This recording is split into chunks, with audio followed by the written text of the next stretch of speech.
Hi, everyone, and welcome to Twin Seeds. Today I have on Owen Hunt, Bootsy Greenwood, whatever your alias is today. Who do you want to go by today? I'll go by whatever you want to call me. As long as it's nice. Well, yeah, I don't know. I've been called some pretty bad things. I just to clear it up, I go by Bootsy Greenwood because it's much more easily searchable. Okay. It's my stripper name, if you will, which is the first animal you ever had, and then the street you grew up on. So we had a cat named Bootsy. I grew up on Greenwood Drive.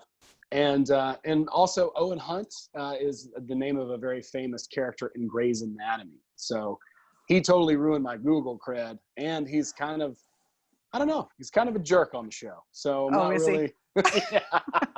I don't really watch it. One of my ex-girlfriends did. She loved that show, and yeah, he was not the best character. Yeah, kind of a narcissist. So. Oh, I think we all have a little bit of that in ourselves. For sure. You know, I'll see a meme on Facebook or something, and I'll say, when you're a narcissist, when, and I'll read it, I'll be like, that kind of sounds like me sometimes. It's like, oh, maybe I need to look at that. Well, you know, I think one thing that's really, really important to keep in mind and will help us from judging is that we're all capable of we're capable of it. The worst thing you can think of, you are capable of it. We all are. So just keeping that in mind, you know, as far as integrating those darker parts of ourselves and understanding that's some of the things that I've been looking into recently. You know, with this new reality that we've been faced with, there's been some new challenges, and you know, getting out of bed might even be one of them for some of us, right? I've had my moments. Absolutely. So have I. So that's something that I think Jessa Reed said that on her podcast. And I was like, wow, that's really good to keep that in mind, you know, and then that way there's no sense in judging people, but you just know I'm not taking that path, but I am capable of that. You know, you see the most awful thing and you're like, well, yeah. I mean, I had a thought one time when I was in Chattanooga. I was walking across a bridge, and I saw this person walking across the bridge, and I was like, wow, I can just shove them right off into the river. And I was like, oh my God, I would never do that. But why did I think that thought? I don't mean to immediately jump off on tangents, but I appreciate you having me. Thank you, Jamia. Well, and you think of all things like that too when you're a mom, because it's like, I'll think something about one of my kids and I'm like, oh my gosh, why would I think that? Thoughts can that have power. Why would I even think that? But I don't know. I think with something like the narcissist post, though, when you look at it and I can identify with it, maybe a true narcissist wouldn't admit that they're like that, to where maybe if we see it and we're like, we want to see that in ourselves. So that made me feel a little better. I love that. That's most excellent. That's good. I like that. Yeah. So what are you working on right now? I've been working on a lot of comedy. I've been working just, you know, because that helps me. That's sort of my therapy in a lot of ways. I've continued to be making YouTube videos covering some of the principles in transurfing. I've been reading the Tao a lot. That's like Transurfing in 2 hours, the Tao. It's an awesome book. And making a bunch of Patreon content, different podcasts, stuff like that. Reaching out to different people and just trying to bring those two worlds together as much as I can. You know, a lot of us, we wonder what is my purpose? And a great exercise for that is just to sit down and write what you think it might be over and over and over again until you write something down that makes you cry. And so when I did that, it's often going to be something that is very generic. It's not necessarily the function. The purpose isn't the function. The function's going to change. But when I did that, I sat down and I wrote stuff for like 30 minutes, whatever. I don't know how long it took. But I wrote to bring people joy, and that made me cry. And so however I can do that, like I last week I created a video of me dancing to Jade's Groove thing in my living room and posted that to my Patreon. And so far it's been probably one of people's favorite videos that they've seen on the Patreon. So, I really do want to share as much joy and love and connection, humanity with people as possible. And that's really why I started making YouTube videos, just to try to break down some of the concepts and just connect with my audience. So Patreon is the thing that I'm trying to pump up now. And then I'm also looking at just different business opportunities as we, get through this, what's going to be Right. You know, most, I guess, recession proof, what is going to be, you know, something that I can feel good about, and fill my purpose through another function. So.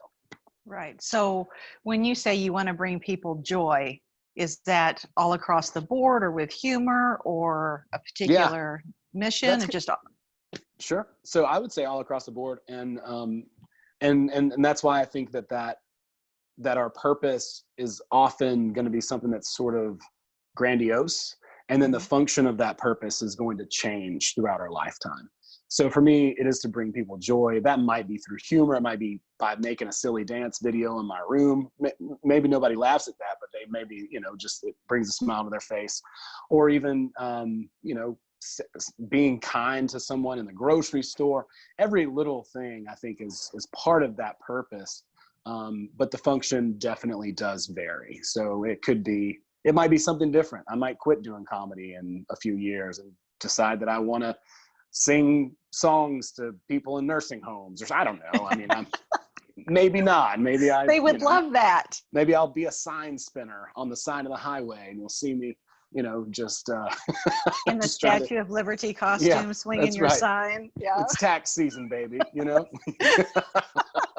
That's right. Well, what got you on the journey? I mean, when did you decide that your path was to bring joy to people? How did you get to that point? That's a good question. In 2012, I started really getting into like conspiracy stuff, and that brought me into a world where I was reading just tons and tons of books, and books on political philosophy, and all kinds of just different history. And I was doing, of course, a lot of YouTube research as well. But that put me in a state of mind. There was like Tragedy and Hope was one of the big books, and also one of the big like groups. There's a tragedyandhope.com. There's a guy named Richard Grove who did such a good job. I'm not sure that he still makes his podcast, but it was the Peace Revolution podcast. And he would piece together all of these different segments that he could find. And they would be hours and hours long, but just tons and tons of research on entheogens or whatever I was curious about. And at a certain point, I was researching feminism, and I started looking into that. And then, and that led me to like dating or whatever. And I started looking into dating. And then at that point, that gave me, I was like, oh, okay, well, I want to be a better person. I decided at a certain point I was depressed. I wanted to maybe date somebody, because I had been stuck in my dad's basement for like a year, you know, just groveling about the state of things. So that got me out of the house. And so I started going out of the house, and then I started reading more about marketing and different things like that. How can I improve my life, right? Like I was almost like, at that point, I was almost like, if I can't beat them, I'll just join them. You know, I'll do a multi-level marketing cult or whatever. And I no offense to anybody who's MLM. I'm joking. That's a joke. I've done plenty of them. Yeah. I remember Amway. My parents were involved in Amway. Oh yeah. That was the thing, right? But yeah, I was just kind of desperate to get out of that depression that I was in. And so I went out and I started to try and implement some of these marketing things. This is maybe 2013, 2014. I started working on a tree farm. I started a tree farm as well, in addition to that. So I was getting really hungry for some success and some financial security and those types of things. But after a year or two of that, I wasn't fulfilled, and I knew that I wasn't really being myself. So I have a long background of being in the arts, like doing music and things like that. And that was something that I wanted to start doing again. But I got into self-help right about that time, and then just started to really ask myself questions, and digging into spiritual books. Started reading Napoleon Hill's work, Outwitting the Devil, the Kabbalah. Love that book. That is Outwitting the Devil is spectacular. Yeah, if you haven't read that book, I highly recommend it. I would be listening to Emerson's Self-Reliance on repeat, just over and over and over again. When I would be out there shearing trees or driving stakes, you know, on one of the tree farms. And I was realizing that I wasn't necessarily where I wanted to be. That, I'd left one place to try to pursue something else, but still, it was like a pendulum swing. It was like I was over here, and then I swung all the way kind of over here. I kind of missed myself on the way. So then I started to kind of come back to balance and be like, what is it that I want? Who am I? Asking those types of questions. Mm-hmm. So it started to sort of resolve the desire that I had to be successful, the desire that I had to know myself and understand what I was here to do, as well as these ideas of the state of the world and where we are now. So they all started to come together, I'd say, right about 2015, 2016. I recorded the audiobook for reality transurfing, and then started teaching about reality transurfing, which is the biggest thing that people know me for on my YouTube channel. And so that's kind of what's brought me to here, as well as I've always loved comedy. And we started doing a comedy show in 2018, like a sketch show, like a sketch podcast. And that made me realize how much I love doing that. And then I tried stand up from there. And then, that's kind of how I got to where I'm at now. That takes a lot of self-confidence to get up and do stand up. It's the hardest thing I've ever done, honestly. And, I've done a few things in my life that were very challenging and worth doing, starting a business, or became a raft guide for a while on the Gauley River in West Virginia. And I became an outdoor instructor in Costa Rica, right about 2008, 2009. So, I had all these adventure things that I was doing, that I learned about, but doing stand-up comedy, has been the most challenging. But it's one of those things, I think, when you find something that, you're, I don't want to say supposed to be doing, sure, like your destiny or whatever, it doesn't have to be that dramatic, but when you find something that you can't help but do, right, doing that, it just feels like the thing that you should be doing. There's some of my friends that I used to make music with, and they can't stop making music. It's like an itch that you just can't scratch. And so I think that's a big clue into your function part of that purpose. So absolutely. Yeah. Was that a big step of getting out of your comfort zone, or was it just kind of a natural, you didn't have a problem with it, you knew that you needed to do it? It was definitely a big step to get out. I was horrified. And I also didn't realize that comedians wrote material. I thought that they just went up there and were that funny, because I watched Richard Pryor and Eddie Murphy, and those guys probably did do a lot off the top of their heads, but they just seemed so natural that I thought I didn't even think about the fact that they wrote it. And then when I interviewed a friend of mine, Jason Webb, he's a comic out in LA, and he came on our podcast that we started, the comedy one, and we started talking, and we talked about writing and all this kind of stuff, and I was like, oh, wow. And he just seemed like a regular guy to me. Like he's a super funny dude, but off stage, he's just like you and I. We just have a conversation, and when he goes on stage, he kills for an hour, and then he just comes off stage and he's a regular guy. And it was the first time that I realized, oh, I can actually do this too.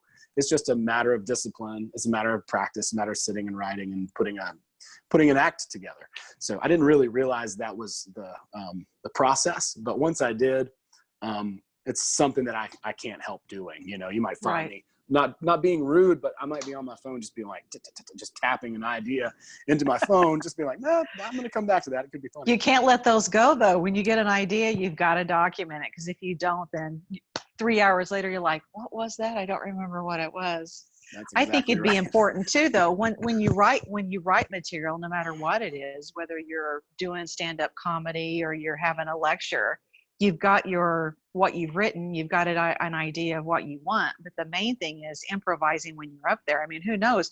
If you're in the middle of something, you might have a really funny idea, and then you convey that, and it almost seems like you did just do it off the top of your head, because. Absolutely. There's also anything can happen in those rooms. Somebody could shout something out at any point. And so you've got to be prepared for that. And we were also doing, before, this lockdown and all of that, we were also doing improv comedy every week as well out. And so that I'm much more naturally inclined to do improv comedy, just off the top of the head, a scene. It's so much more easy for me they're very much yin and yang, stand up versus improv. In improv, you surrender to the scene and you just provide what needs to be there, and you're in the moment, and that's presence, and so a few years ago when I started meditating, I was learning about presence and these types of things. And I also had experience doing improv, and I had never tried stand up before. So, but they both do build on each other, even though they're very yin yang, Plus it's building that whole self-confidence of just like you said, being in the moment and just coming up with those ideas right there. Have you ever been heckled? Oh yeah. Absolutely. Really? Oh yeah, absolutely. What'd you do? I mean, I just went through my set and somebody just started yelling stuff out. It's hard to know what to do in that moment, because the audience is on your side unless you are mean or something, right? So you have to be kind of clever with that whole thing. I've never been booed off stage. One of my comedy friends asked me, he was like, "Have you been booed off stage yet?" And I was like, "No." He's like, "Well, why not?" And I was like, "Good question." Gee, thanks. Yeah. Wow. But yeah, the question would be, why were you? Yeah, that's what I would have said. Oh my gosh. Yeah, exactly. And yeah, he had been booed off stage Oh before. man, that'd be tough. But yeah, it would be tough. I mean, there are certain things you could say that would immediately get yourself booed off stage, but I'm not trying to stoop to those levels. Exactly. I want to actually retain some self-worth. You're all for going out of your comfort level, but not that far, right? Absolutely. Yeah. I mean, I don't want to make myself look like somebody that I'm not, say terrible things or something. No, but we're also doing some radio shows in lieu of not being able to do improv comedy or stand up right now, because the medium just does not translate. There are people who are doing improv comedy on Zoom and stand up comedy where they're talking into their phone and recording it, and I don't think either one of those translate very well. So sketches tend to translate pretty well. And then Kelly and I are doing some radio shows, which are basically like satire radio shows. We have a dating call-in show, and you can actually call in. Wow. And we do a conspiracy call-in show that's just completely over the top. A lot of the stuff is stuff that you'll hear on the internet, but I just exaggerate it to as far as it'll go. Now, is that on go. Patreon? That is on YouTube, and then I share all of the episodes of that on Patreon as well. So, and you have a lot of things on Patreon. Yeah, I do have a lot of things, and I'm adding more and more and more on Patreon. There's a lot of free stuff too on Patreon. Like, you go to my website, and you'll scroll down and see there's some podcasts that I've done that are just completely free and open to the public. And then also the comedy stuff we're building up on Flying Squid. The Flying Squid is what we're going with, Flying Squid comedy on YouTube. And I'm happy to send any links or whatever. Yeah, do. Folks. Yeah. We'll but put everything that you want, we'll put in the description for you. That's awesome. Thank you so much. I really appreciate that. But yeah, any of that stuff will be available via my Patreon page. So good deal. Good deal. So on this journey of consciousness, what is your biggest aha moment? Wow, that's a big question. I have to say that whatever it is that your thoughts are attuned to, that's what you're creating. As a Man Thinketh by James Allen is one of the best books ever written. I highly recommend checking that book out. It's about 40 minutes to read it. I have it on my podcast published, and a friend of mine did like some strings for it, just in the background. But in that book, James Allen says that the universe is just. And the reason why bad things happen to good people is because they expect bad things to happen to them because they're good. They expect to be punished for their good deeds, and they thus are. Whereas someone who's like a sociopath, they feel no guilt, no remorse. And so they're not attracting these negative circumstances into their lives, or these punishments that we would call karmically. The most important thing, I think, on the path of consciousness is forgiveness, 100%, hands down.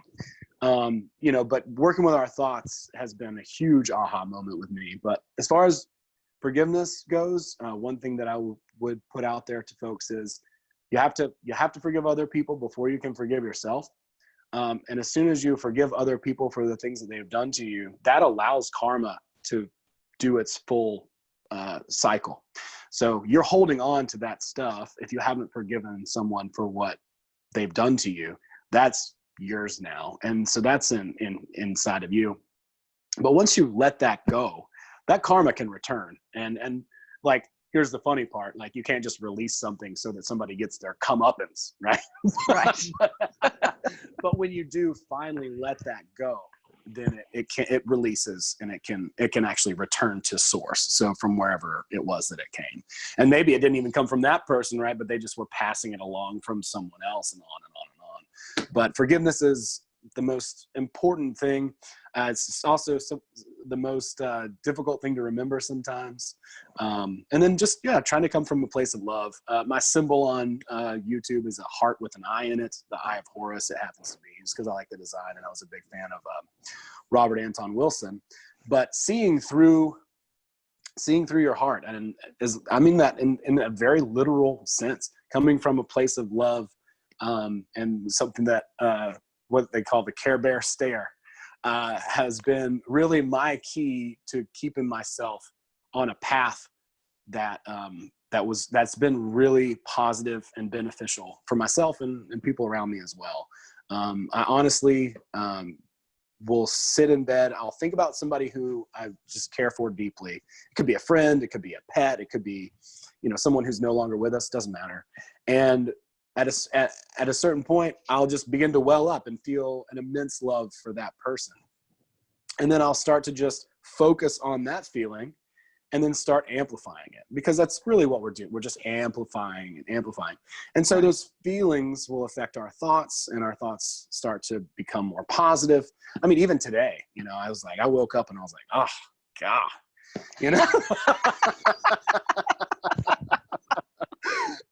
But, I got up and I got moving a little bit, and I went to the UPS store and posted a hat, and I posted some figurines that my friend made, and so just getting moving helped. And then I sent her a message and thought about her and how awesome she is, and that put a little bit more of a spring in my step. And sometimes it's a gradual thing, but anytime that you can influence yourself by thinking about something loving, and if you come from a place of love, I think that I don't see how you could do the wrong thing. If you're in a situation and you're truly coming from a place of love, you don't have to remember all of the books you read about communication techniques, or whatever, thing it is, or thinking about yielding to the other person's need first. You're just going to naturally do that. And so I really appreciate simplicity. My dad was a very simple thinking type of guy, very big fan of the KISS method. Keep it simple. And so that's my number one thing, just coming from a place of love. If you can find that and tune into that, then your days are going to be a lot more enjoyable, and people are going to be drawn to you more, just as a general rule. But that, to me, that comes directly from the actual heart, the heart chakra, and or the physical heart. I think there's like a spiritual sort of energy that just kind of shines through that spot. So I visualize the electricity. It is the electrical center of us. Yep. The electrical chakra center is the heart. So it's a very, very important thing. All of the chakras are important and all that, but that tends to be the one that kind of gets me in the right headspace. It's like, okay, all right, I can shift. I'll think about my grandfather. I'll think about, a friend of mine, or who knows, whatever, to sort of just get me in that mindset, mind space. And then at that point, I can, kind of get there.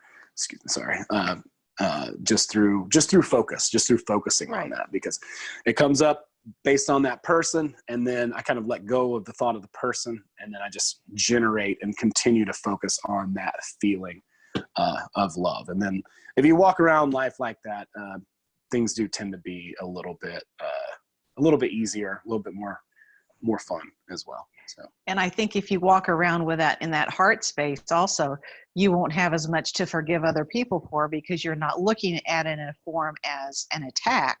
Because a lot of times we get offended or upset by something the person didn't even mean, anything by it, to where we think, well, they did us wrong or we need to forgive them, and they have no idea. It's our perception that thinks that there's something that needs to be forgiven. And if you are in that heart space, you won't have near as many of those. I mean, I don't take anything personally anymore. I really don't. It's like, I don't know. It's a total feeling if you do come from that heart space. And it's the same thing with gratitude, I think. Sometimes we just get in this daily turn of life to where we lose that sense of gratitude on how fortunate we are and how blessed we are. And even something as small as a pencil, or a carbonated water that I'm drinking or something, and feeling that gratitude and coming from that place of gratitude, it's the same thing, because the more you radiate that, the bigger it gets. So yeah, love and gratitude, that's key. Yeah, that's a really good point as well. And I think those two emotions are kind of similar. They're in the same ballpark. Right. However you can get yourself into that headspace, because nothing is personal, really. And we have to take responsibility for our feelings, as I went through all of the sort of political stuff. It's so funny, because my head got turned out so hard in college. And it's like, let's boil this down to the simplest form. Okay. Do you own yourself? Yes. I'm responsible for my thoughts, actions, and emotions. Nobody else is responsible for those things. I have to take responsibility. And so rights and responsibilities go right hand in hand, but we have to be aware of them and implement them in the right way, by saying, okay, well, I'm having a tough day today, right? Like I'm having a hard time getting out of bed. That's not anybody else's fault. I mean, at least not individually, right? I mean, but how many people lay in bed blaming everybody? I mean, sure. Man, that's a tough place to be in. It's a really tough place to be in. And one thing that's also important to keep in mind is you will never get to a better reality by complaining. It just doesn't work that way. So, and yes, it's very hard. And I have so much compassion for people who are in a difficult place. But even at that point, you have to find something to be grateful for, something to appreciate. And that could be a bird song or what have you. But if you're super low in these levels of consciousness, very often the bird song would just annoy you, right? Yes. Seeing people having a good time would just make you mad. But the levels of consciousness, I think Frederick Dodson has a book called Levels of Consciousness, as well as David Hawking's Power versus Force. Yes. David Hawkins. And both of those are really good, because you start to understand that like apathy, right, is lower than anger, and then courage is higher than that. And so, to get to that place of love, sometimes you're going to need to battle through what we would consider to be negative emotions. Right. But I also think it's really important to go through the grieving process too. So, a lot of people in spirituality will just jump to this thing. And it's like, let's say you want to forgive someone. Well, it's not that easy. You can't just say, I forgive them, and then just move forward. You have to give yourself the time to process that. And so as we've come from this past reality where I was doing really well, I had a business that was thriving, I had stand-up comedy shows booked and all that kind of stuff. And I was really excited. I was working on cruise ships, which nobody's touching a cruise ship with a 10-foot pole at this point. But things were going really well in that sort of old reality. And so now I have to get ready to make that shift. And luckily, Kelly and I, we've been, I guess, clever enough to just be like, all right, well, cool. We'll just do a radio show. We'll just do something to continue working through this skill that we want to work through. But I've also just been grieving the old paradigm too. You know, it's like, right. when we come out of this, there's going to be a lot of businesses that were cornerstones in our community that are going to absolutely fail. And they won't be open anymore. A lot of bars, a lot of venues, a lot of restaurants, places like that have been literally pillars of the community. But there's also going to be a lot of opportunity too. You know, you hear all the time that there were more millionaires made during the Great Depression than any other time. So, you know, if we can keep our wits about us, and just continue to show up, do the best we can. And I think there's a lot of really positive outcomes that are available, just by staying positive and really just. Since everything is consciousness, I think it's so important, like you said, even though those venues aren't there right now, you're still taking action and stepping forward in whatever way you can.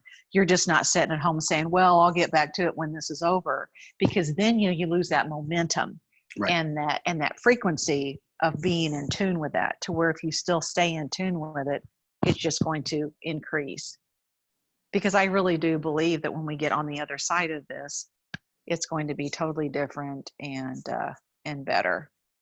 And there's so much back and forth right now. I mean, who knows? Yeah, I mean, who knows? Yeah, who knows? I mean, you know, is Bill Gates hiding behind a bush trying to stab everybody with a needle, or, you know, what's going on? You know, like, I don't really know. I know that, like, I can do only so much of that stuff until it starts to affect my psyche, and so I have to know when to wean myself off of that. I think it's important to know what's going on, but I also know that when we get into an emotional state of panic or fear or worry, we're resonating or ringing or vibrating with that entire group that's also in that category. And so that's a pendulum. So as they talk about in transurfing, which is one of the most important concepts in that book, is that, you know, whatever state of mind that you're in, you're sharing that with everyone else. And so these ideas themselves are like energetic informational structures, and they are just looking for energy. They're just looking for energy. And so what they do is they will literally dominate our thoughts. Not that they're necessarily Right. Not that they're necessarily living beings, though they could be. I don't know. We can't see it, whatever it is. So don't really know what that is. But the phenomenon of it is very observable and easy to see if you start to pay attention. Things like football games. You know, it's like if and this is an interesting idea too, and I'd love to apply this on the political spectrum as well. But I'm a big college football fan. I love it. I'm a Georgia fan. I live in Athens, Georgia. One day we'll beat Alabama. I don't know when it's going to happen. One day, but but like the more I hate Alabama, the more I give Alabama power. Exactly. So positive, negative doesn't matter, right? So thinking about it like this: if I'm at a Georgia-Alabama game, definitely a reference that not everybody's going to jive with, but and I'm a Georgia fan, then you know, my team comes out and we cheer for Georgia. You know, yay, go Dogs, whatever. And so all that energy, you know, that's getting pushed into that pendulum. And then Alabama comes out and we all go, boo. Well, they're all feeding on that negative energy. It has just as much power as the positive stuff does. So if we just shut up and didn't say anything, can you imagine what would happen in a college football stadium if 80,000 people were quiet and the team ran out? They'd be like, it would. It would really mess with their heads. It would. And so like I think that that's an interesting thing to think about on a political scale or whatever it is that we're quote unquote fighting, right? Like I have a joke where I talk about, should I be for freedom fighters or against them? You know, it's a confusing you know, I don't know, like a paradox. So thinking about that, what are we giving our energy to? It's really, really important. And I think that's why focusing on our heart and love, then we don't have to worry about all these other things that we might be giving energy to. Like, oh, am I, you know, doing this, or am I paying attention to that, or this and that? And that mindfulness can become very, very mental if you're thinking about it in that way. Right.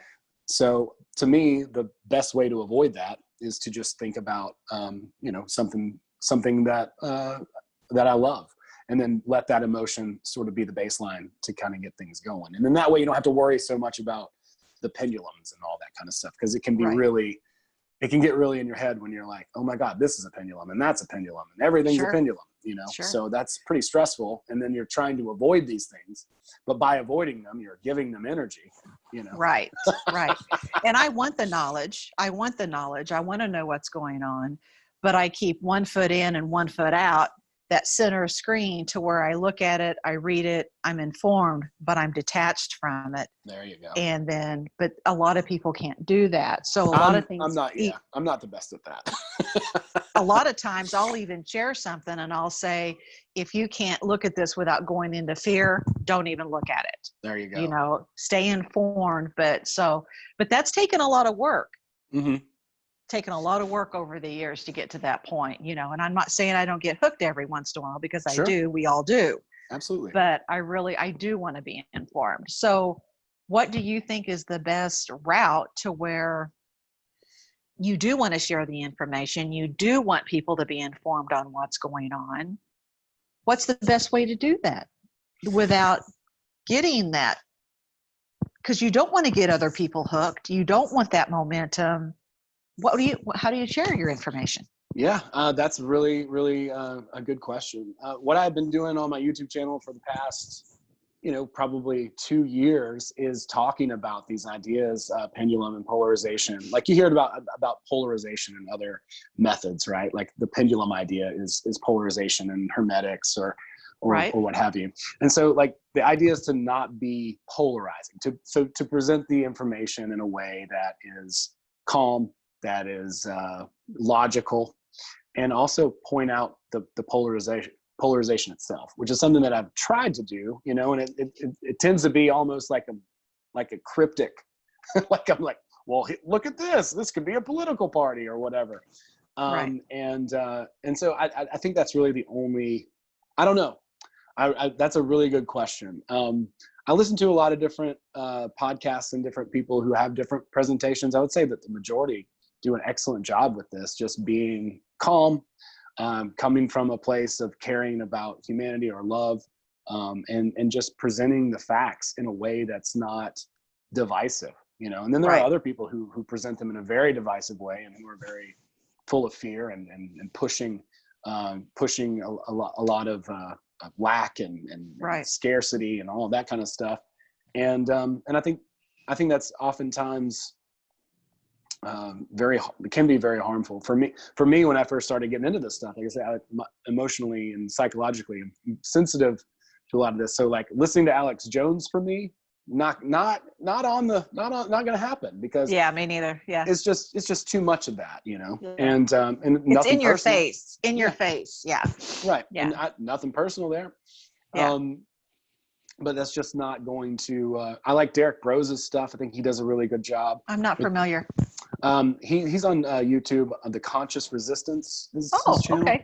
I think he's in Mexico now, but he was in Houston, and he actually ran for mayor as an anarchist because he wanted to talk to people about 5G, which is pretty awesome. So I'm a big fan of his. Like I said, the Tragedy and Hope, I don't know if they still do it. Tragedy and Hope guy, Richard Grove, and School Sucks, Brett Venat. He's been doing that podcast for a long time, the unschooling, homeschooling type of thing. I'm a big fan of his. And as polarizing as he may or may not be, I really like Mark Passio as well. Oh, I do too. Yes, he has some fabulous information. Yeah, man, his information is great. He's not the most great slideshows too. His slideshows rock. Yeah. But symbology wise, and he was in the Satanic Church for so long, so his information is incredible. And I mean, and the stuff on the tarot I've looked at from him, and several other different things where he just does such a good job, and a pretty unbiased job. For the most part, he's charged up, but I do really like him a lot as well. So he's passionate about what he does. He is very passionate. You can't hide that, and I think that's important. So getting that information out there, I think that's something that people need to come to on their own as well. I think we all did, right? I was talking to Courtney Stevenson, and she was just like, I don't know what happened to me. She was just like, one day, just something happened, and something clicked, and she just started to wake up, so to speak. I know that's a tired term, but right, it's hard to know what to call it. But yeah, but it kind of is though, mm-hmm. because it is a good term though, because it's then you look back and think, wow, that seems like a different lifetime. Yeah, I don't know. It is. I mean, it's accurate. I think it's overused, right? It's like Hotel California. Great song, overplayed, But yeah, no. I mean, talking about those types of things. Just, I put a post up the other day on Facebook, I'm so tired of Facebook. I've been not getting on Facebook very much, but the other day I just had a thought. I was like, well, I'll just ask a thought-inspiring question. So, like, as a comedian, I don't want to provoke thought. I would much rather inspire it. So I'm still learning how to do that. And it's much easier said than done. And that is a huge difference, what you just said. Huge difference. Mm-hmm. Provoke thought or inspire thought. I love that. I love that. Yeah, most comedians are thought-provoking. And I think that's great. That's just not what I personally want to do. I'd rather inspire it. And so, like, I put a post up the other day on Facebook, and it got a lot of attention that just said, do you believe you're immune to propaganda? ? And so a lot of people would put links about, whatever it is that they believe. And I see, see what they think and what they believe based on those posts. But at the same time, that question, I think, would jar people more than me preaching, hey, Bill Gates is trying to put a microchip in you or whatever, right? Like 5G is going to fry your, I don't know, your brain or what have you. Especially an unsubstantiated claim like that. Not that everything needs to be scientific either, but, something like that, asking a question, finding that space that we all sort of share and can relate to, and say, how can I challenge you to just maybe reassess your perspective, your point of view? Because one thing that's definitely true is if we have an argument, then, and when I say argument, I mean like an argument, like not a debate, then that always puts us more into our original beliefs than before. Yep. So it's just pigeonholing us even more. And there's so much polarization in the media and even online now with the censorship that's happening. It's just isn't it incredible? Yeah. Oh man, that's really scary. That should show a lot of people right there when they start censoring things. Well, I think you need to be more concerned about what they're censoring than what they're feeding you, because that's telling you what they don't want you to know. Absolutely. But yeah. And then we've got the polarization part too, where a lot of people who are going to say, well, they banned it, so it must be true. No, that's not how that works. Just because they banned it doesn't make it true. And that's, again, that very dualistic sort of polarizing yes or no. The thing that's hard to keep in mind but important to remember is that we can't solve problems from the same level of consciousness that created them, as Einstein said. So we have to have a bird's eye view over the polarity. We have to see that, when, I don't know, someone says something that makes you react to it, that reaction is inspired by that that charge, and that charge you're reacting to, instead of there's a space between thought and action, and that's where freedom is, like Viktor Frankl says in Man's Search for Meaning. He was in an internment camp, a Nazi internment camp, and he came out with the idea of logotherapy. That's his psychological contribution to humanity. But he's a big proponent of free will, saying that we have no control over what's done to us, but we do control how we react or respond to what is done to us. So finding that niche, that little space between, because it's real easy to get reactive and get upset. It's like, I'm over here applying for disaster unemployment, and I don't want to do that. I wake up and I'm like, oh God, I've gone from you know, running a business and, you know, being able to have a sort of dream life that I wanted, to now here we are in this reality. And a lot of people also will blame themselves for this reality too, thinking that a lot of the spiritual stuff is, well, you manifested that, like you universed this terrible tragedy. No, this is not your fault. This is not because of your thoughts. You don't have, you know, you know, you don't have that much power.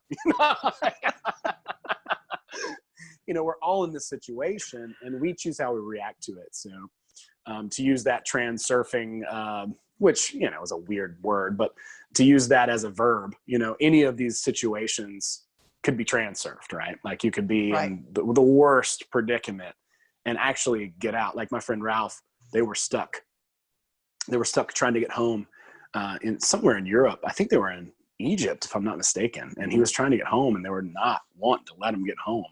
But they got very, very fortunate, and they just found, you know, they kept a positive attitude, and they found somebody who actually let them through the border, and they were able to get on their flight and get back home to Kiev.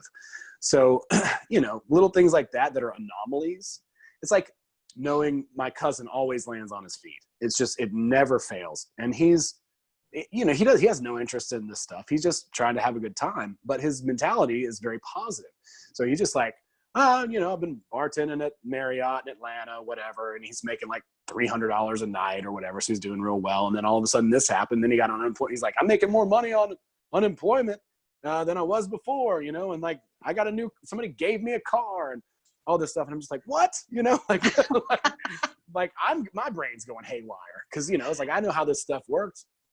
And I've known so many people in production over time who are just have such a great personality and such a great disposition that amazing things just happen to them over and over again. And I could never explain why, you know, and until I started to read about this stuff, you know, these principles that are working, these natural laws that are happening in the metaphysical world. So, and they're just living that naturally day to day without even thinking about it.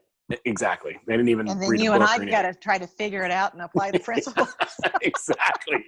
I've got to be mindful and present and remember to love and all this stuff.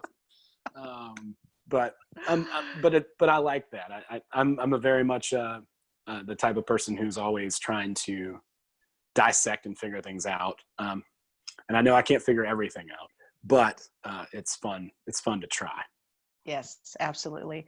So where do you think that the whole past life reincarnation thing fits in, or do you even believe in that? Or yeah, I do. I do believe in that. I don't know. Nobody can know. But The Law of One is an interesting book that talks about that.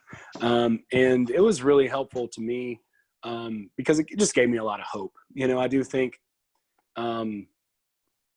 that we're going through these levels of consciousness over time and learning valuable soul lessons by being here, that we probably forget about everything and then come in here and we're like, whoa, what a cool game. Or, you know, who knows what our attitude could be, anything. But yeah, I think that's a very interesting idea. I don't know what else. I don't know what else it could be, because I don't, you know, I mean, like, I guess there's the atheist would say, like, you die and that's it. It's over. Yeah, I don't think so. If that was true, you couldn't astrally project. You wouldn't be able to, I don't think, have lucid dreams or any of those type of things. You know, there would be no magic to life if it were purely objectivist, right? Which is like the idea that I came from early on when I was looking into conspiracy, and I was reading, like, I would read like Ayn Rand novels, and I would read, you know, just anything like that and be like, well, if it doesn't follow the grammar, logic, and rhetoric, then it can't be, you know, can't be true. But then I was in church for so long when I was in high school, and I saw people get out of wheelchairs. I saw people healed of things. I've seen miracles happen before my eyes. So I can't say that those things didn't happen, because I saw them happen. Right. And I know for a fact they did. It wasn't like a fake thing where I was at this giant amphitheater and, you know, there were paid actors doing this, which I'm sure there are some of those, but like what I've seen with my eyes in a little tiny, Church of God of Prophecy in Douglasville, Georgia, it blew my mind. Or like at a tent revival, like I have family members who do tent revivals and stuff, and I've seen this stuff happen. It's amazing. And so I couldn't ever explain those types of things. I think that we're here to learn. And I don't know exactly what it is, but we're all getting up to that unity consciousness. Robert Anton Wilson's work is really interesting to me. He talks about it's less about levels of consciousness and more about psychological development. So he has what is called the 8-circuit model theory of consciousness, which was originally pitched by Timothy Leary. And Robert Anton Wilson made that idea famous in Prometheus Rising. But basically, the first 4 steps of the development are psychological development, like maternal development, right? Like you're a baby, you cry, you drink milk. That's basically it. And it's a very fear-based, I need help sort of place. But there are imprints that are created there at that stage of life. The second one being the paternal, or the more authority figure. The ego development, right around 2 years old. And you're like, where do I belong in the herd? Is the world safe? Is it dangerous? Am I strong? Am I top dog? Am I bottom dog? Like, where do I fall in the herd? And so you imprint about that. Then you start to imprint things around age 5. And that's the semantic circuit. Understanding that symbols and words, we're starting to link those things together. We're starting to use our left brains. We're really starting to learn to be logical beings. And use language right around 5 years old. And then you have the 4th circuit, which is the sexual circuit, the adolescent circuit. And so a big reason why a lot of monks and things like that will take vows of celibacy is to get past that circuit of consciousness. And that's not the only way to do it. But getting up to 5, 6, 7, and 8, which also do, funnily enough, mirror what they talk about in the Law of One, but getting into these higher states of consciousness, the 5th level of conscious, or the 5th circuit, as they say in that work, the 5th circuit of consciousness is like more compassionate, understanding other people's positions, and then it gets harder and harder as you go up this consciousness ladder to explain what exactly is going on. But the 8th would be infinity, and that would be unity consciousness. So I think as a species, as a creation, we are part of, like Bill Hicks said, one of my favorite comedians ever, we are one consciousness experiencing itself. So God creates this thing, same thing in the Law of One, it basically says the same thing. So here we are, and we're going up these, if you look at our past history, coming from like Neanderthal to the sphere-based reality, and then coming up into industrial revolution and civilization as we know it, we are seeing markers of us going up the levels, this ladder of consciousness. So coming from this very technocratic third level of consciousness up into what the 4th one, I think is kind of like where we are now. So we see that on an individual level, and we see it on a macro level too. So as above, so below, we see that happening. So I think what's happening is, God said, I want to know whatever I can know. I want to, and so God dumped its consciousness into the world, the earth, us as beings. And so we get to experience God as ourselves and through each other, as we're all each particles of God. So, the way that Vadim says it, which I think is absolutely beautiful, is that we're each like a water droplet that's suspended in air. And then at the end, we come back into the water, and then that's source, unity, everything that is. So we're each like a particle of God.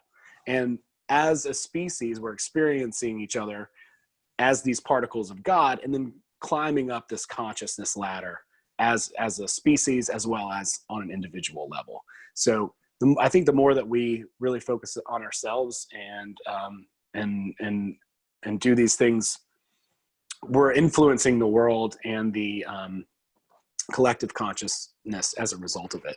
So a lot of times it's like, I want to tell people about this stuff, but what might be more effective, and to go back to your question, which was a very good question about how to present this, I think like look at Jesus or Buddha or some of these figures who have demonstrated love, who have demonstrated a higher consciousness, that's so attractive. There's nothing more attractive than that. As we walk through life with a loving, beaming energy, then people are definitely going to want some of that. And then they're going to say, you know, what do you think? And then at that point, they would actually listen to you.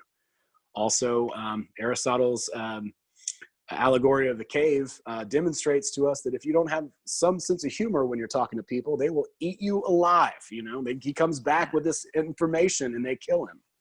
You know, if he would have done that in a funnier way, or if he had done that by demonstrating what he had experienced, then it would have been more probably readily consumed at that point. So I think that's a big thing, you know. It's I get lost there because I'm like, come on guys, come on, we've got to, it's like, I need to remember, I need to be working on myself, you know. And the more I can, you know, elevate myself in consciousness, or just really saturate myself in love is a better way to think about it, because that's less distinction there.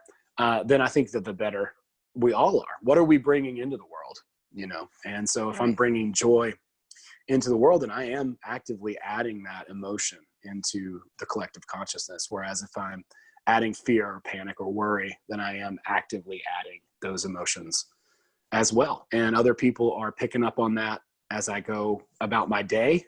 When I'm in academy sports or wherever, then people are noticing that. And you can catch a vibe off somebody, you know. You can. And it's easy. I don't know, I've caught myself like over the past few days, if I've had to leave the house, I'm in this higher vibration, I'm feeling good. And then about 30 minutes after I'm gone, I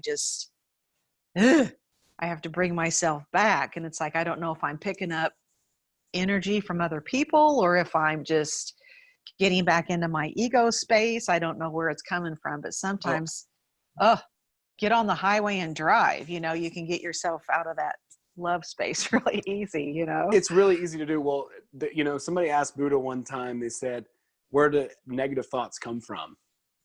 Buddha didn't answer the question. He said, there's an arrow that is gone through your body and you're trying to figure out where it came from instead of getting it out. Well, to answer that question, I think I saw Eckhart Tolle's speech on this. And the truth of it is that thought that I had when I'm on the Chattanooga Bridge, or the thought that you have when you're out and about for 30 minutes, that stuff's all over. Those thoughts are being flung around this way, that way. They're everywhere. They're all over the place. So it's really easy for us to pick up on any of those thoughts. And it's not our fault if we do, you know, it's not like we did something bad because a bad thought comes to our head. You know, you notice it and then you just let that go and then move on to something else. But like that stuff's everywhere. So it's really easy to pick up.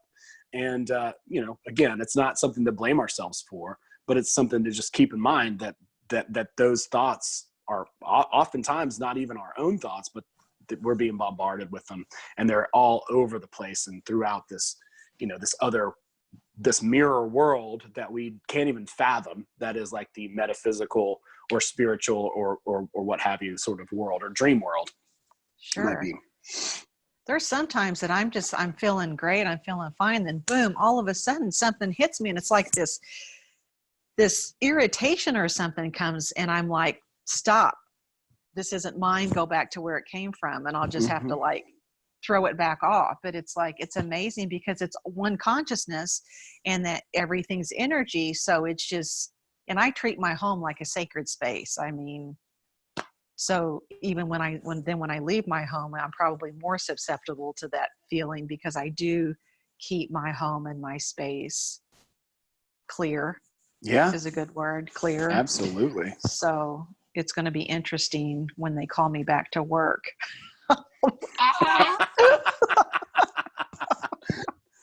Well, yeah. Well, especially right now, since I'm on the big mask pendulum, I am on that pendulum because I don't want to have to wear a mask to go back to work and don't think I should have to. So I don't think so either. I will admit I am on that pendulum right now, and I'm trying to get off and say, well, if I have to, I have to. But then I read all the studies saying that's actually not good for you if you're having to wear a mask. So it's like, Yeah, it's this whole hysteria of this, it's frightening. That's the most frightening thing to me is how far people take, because people are like on social media, like, if you go to the grocery store, you killed my grandma. And I'm like, whoa, dude. No, that's not how that works. Like there are so many pathogens in the air and bacteria and viruses. And it's like, wow, man, people have really reacted. And so you see that reaction, you see how people are reacting to that pendulum. And I'm with you too. I'm not into wearing that. I'm not into wearing a mask. I haven't worn a mask. I really haven't. I mean, I've social distanced to a point, but I haven't, been, I don't know, authoritarian about it or any of that. It's like, I'm not, this virus doesn't personally scare me. I'm also not going out and trying to be, irresponsible. Licking the handrail off.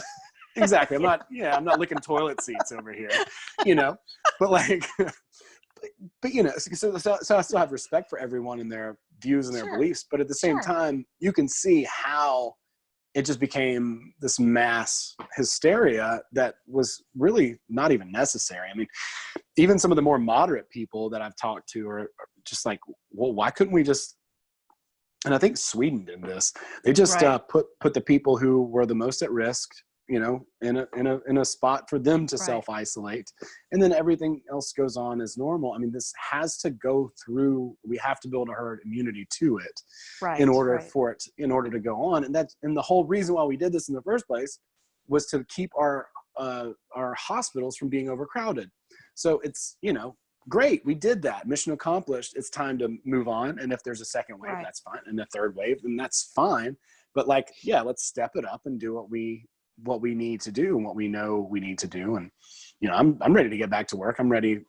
I'm ready to maybe start a new business that's a little bit more recession proof than my last one. Right. I think though, a lot of times, like there's some local businesses here. Well, not necessarily just local, but Costco and Menards. I don't know if you have Menards where you are. It's a hardware store, kind of like Lowe's or Home Depot, something like that. They've started yesterday. What is today? I don't even know what today is. They started this week, Monday, and said in order to go into the store, you have to have a mask on. They're losing a lot of business. Mm-hmm. I mean, I know even Monday, I know someone that went there and they wouldn't let them come in. And they also started it to where if you have a child under 16 years of age, they can't come in either. Mm-hmm. Well, what are you supposed to do? Leave them in your car?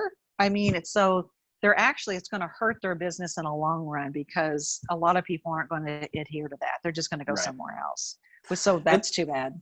And there you go. And so that's the thing that, we had to keep in mind too.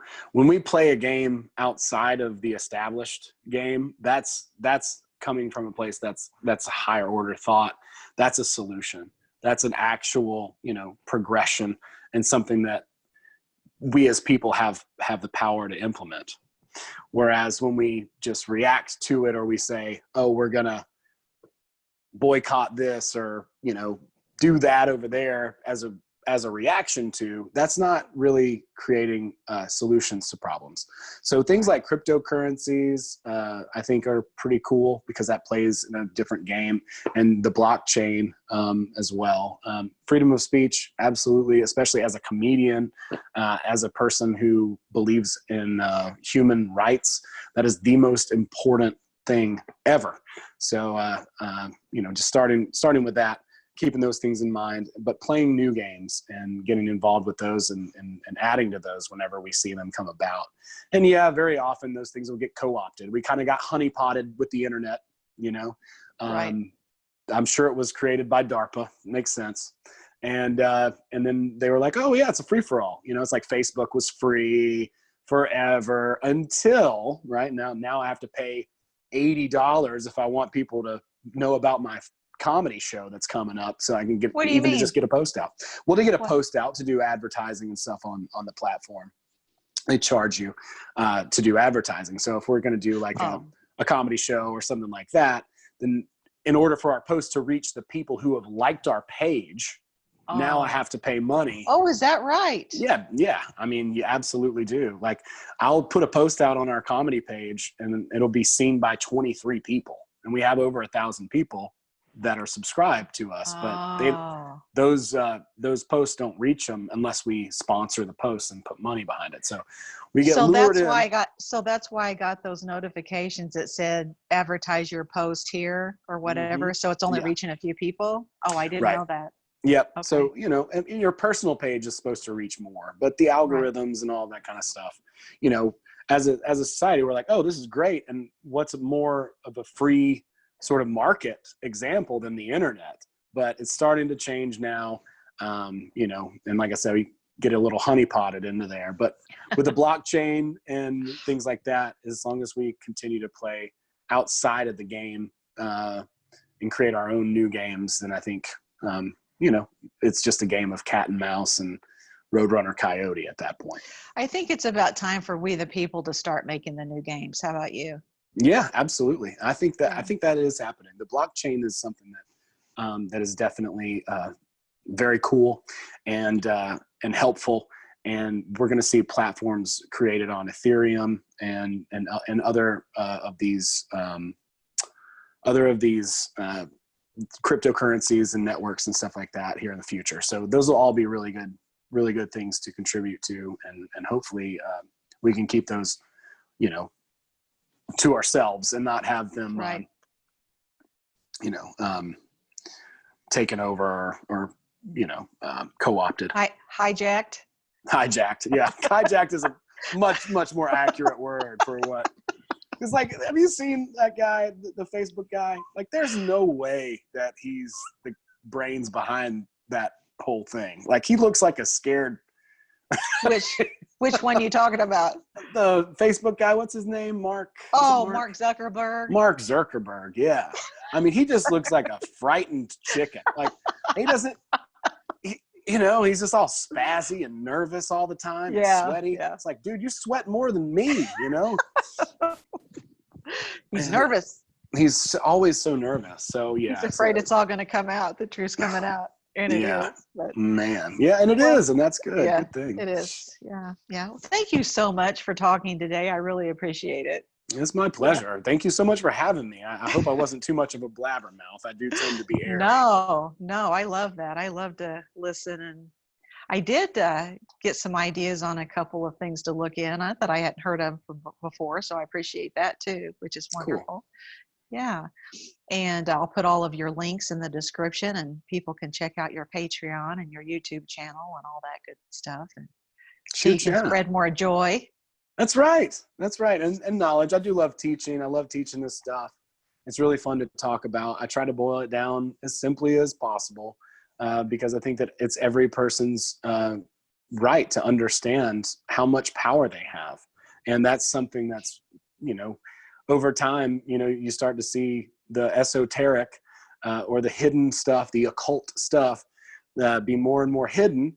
And, you know, that's your power. That's, you know, that's your birthright. It's your birthright to know how much power we have. Mm-hmm. And we have the numbers, you know, way over the folks that are quote unquote in charge, the powers that were, I like to call them. And so, you know, it's really about us taking our destinies into our own hands and working together and sharing our discoveries and being loving and moving forward. So I hope to see a lot more of that. And I think that there's going to be a lot of it. And there may be some struggles as well. I think it's both the Great Awakening and an attempt to quell the human spirit at the same time. So it is definitely a charged time, but I think if we remember to do what we know we need to do and ask ourselves the question, what do we need to do, and listen, then at that point, I don't think we can fail. So. And stay in our heart space. There you go. That's where I think the answers float up from. You know, it's like when I do focus on that and I'm like, okay, now what do I need to do?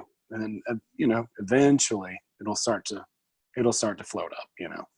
So because we really are, the only thing is love. The only thing is consciousness. We came from love. I mean, it basically get down to that. Even the negative polarizations in the law of one still have to go back down through the the heart space to get to the higher densities and become one with God. God wouldn't know what its nature was without the distinction of that negative or darkness. So it needs that perspective to understand itself, if that makes sense. So love it. Yes. Awesome. Thank you so much. Thank you, Jamia. I really appreciate it. I had a great time. We'll have to do it again. Yeah, absolutely. Love to. All right. Thank you so Thanks much. a lot. Bye-bye. Bye. Have a great day.